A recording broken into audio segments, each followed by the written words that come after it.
Hi, Sarah here with a layout process video for you today.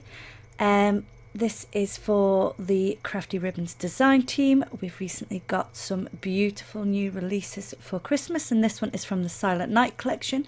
I will be linking the ribbons that I use below so you can find them easily on the website.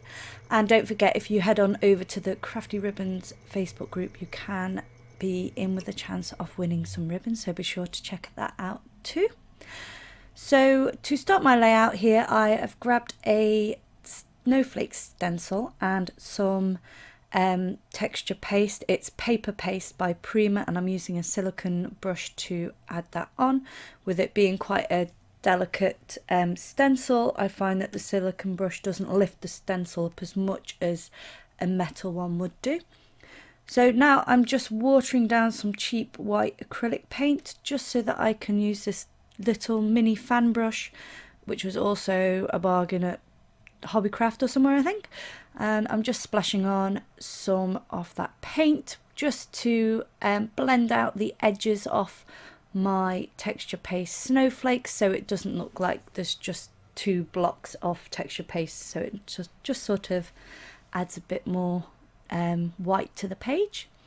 Now I decide that my original plan, I don't like the way it looks, so I want to switch it around. So I decide to have my snowflakes up at the top there, and I decide to add a doily onto my background, and then I'm going to just start layering my papers and things on top of that. I'm using ribbon, so I also want to add loads of texture to my background. I've gone for some gauze or cheesecloth, same thing, different name. And I'm just adding some foam tape on top of that just to hold that down in place, and then all my layers will go on top of it, so it will stay put once I add everything else on. I'm now just roughly trimming out some tissue paper, and then I'll stick those down and then trim them a little closer to my photo because I just wanted a little soft layering behind it. I'm not too fussed if it's very neat or there's much of it, just a little hint of the tissue behind the photo there, just to add to the kind of snowy effect of the whole page. I wanted to add lots of white and not too much colour to this page. I thought it went well with the ribbon, as well as just the muted tone goes nicely with the more of a beige background or craft. It's a very pale craft 12 by 12 paper I'm using there.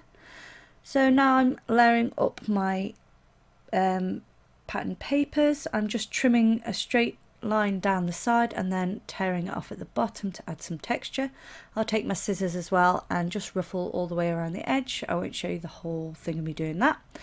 And repeat the process again with the reverse of that same piece of pattern paper, just getting a little bit of the stripe behind there, and I've also ruffled the edges of that. I'm adding a little bit of this branches paper here and tearing off the bottom again, ruffling it up and adding that onto the back, but I'm adding some foam tape to the back of the first two layers just to add a bit of extra lift to the overall look of that. I decide that my doily is getting lost, so my simple solution is just to chop the whole lot in half, and now I'm just lifting up my paper cluster and adding the doily behind it to make sure that you can't see any of the edges that are trimmed off, so it peeks out from the top and the bottom. And now as a final layer right at the back, I'm just adding some vellum, which again I ruffle around the edges to add a bit more texture, and add that to the back of the whole of that cluster. And I'm pretty happy with that now, so I'm just going to add some cheap foam, which I just add instead of foam tape over the back of my paper cluster using some glue, and that is now ready to go on my layout. Now I'm going to bring in my ribbon. I know that I want to add it to the bottom. This is one of my favourite things to do with this ribbon, especially the ones that have like a full beautiful illustration across it. I like to add a full piece across the bottom, and then I try and incorporate it into my photo cluster as well, just to help it balance and just so I get to use a bit more of it here and there. So my idea is to create a little bit of a hill kind of effect at the bottom there, but as you can see, it will get lost or go on quite a large slant, so I decide to ruffle out the paper there, and I just add adhesive to the bottom half of it, and I'm just gluing that down, and then I can tuck my ribbon over the top of that, just behind each layer, and then I can ruffle all that paper forward. And as you can see now, you can see the tree line peeking out from behind that paper. Just adding a little bit of glue on the back there, just hold it in place. I do stitch through all this afterwards, so it does all stay in place nicely. And now I am doing my favourite technique, which is grabbing some seam binding. This time I'm using white. I add a line of adhesive across the page, and then I ruffle it up, just folding it as I go. No, not particularly neat, just a ruffle along that adhesive, and then I add a little bit at the other end, snip it off and glue it to the back. Like I say, I do stitch over this. I used to not bother stitching, but I find that it doesn't always stay put, so just a neat line through the, or not so neat in my case, through the ribbon works quite well. I'm adding there my title, which is Snow Day, and that's just using some wooden thickers. I think I got them last year. And I've made a sweet little flag with some more of that ribbon to balance the top half of the page there. And I'm adding a glittery snowflake there, as well as one at the bottom. In order to make sure that sticks down well, I'm using some red line tape just across the back, so I know that that's going to stay secured down on top of my photo.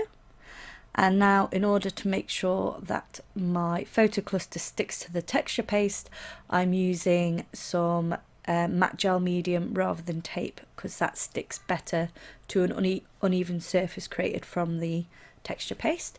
And then, as you can see, I've just put a object on top to help hold it down in place while it dries. So I do add another one just to weigh it down a little bit more. Just adding a few more sparkly embellishments and a cute wooden tree as well. I didn't add much more embellishments to this because I liked the snowy effect, and I didn't want to draw away from my photo the ribbon or just the pretty snowflakes in the background. So I've just added a few teeny weeny little gems here and there, just from I think Paper Mania. I keep moving this one snowflake round and around because I can't decide where to put it. And just to draw in the blue out of the ribbon and the papers, the aqua blue colour, I do add a touch of colour shine, which dries a little bit more green than it looks in the bottle. And that is me done. So thanks for joining me today. Do check out Crafty Ribbons blog and see what other creations are going on over there. And I'll see you again in another video. There's some close-ups at the end. Please like and subscribe if you'd like to see more from me as well. Bye bye.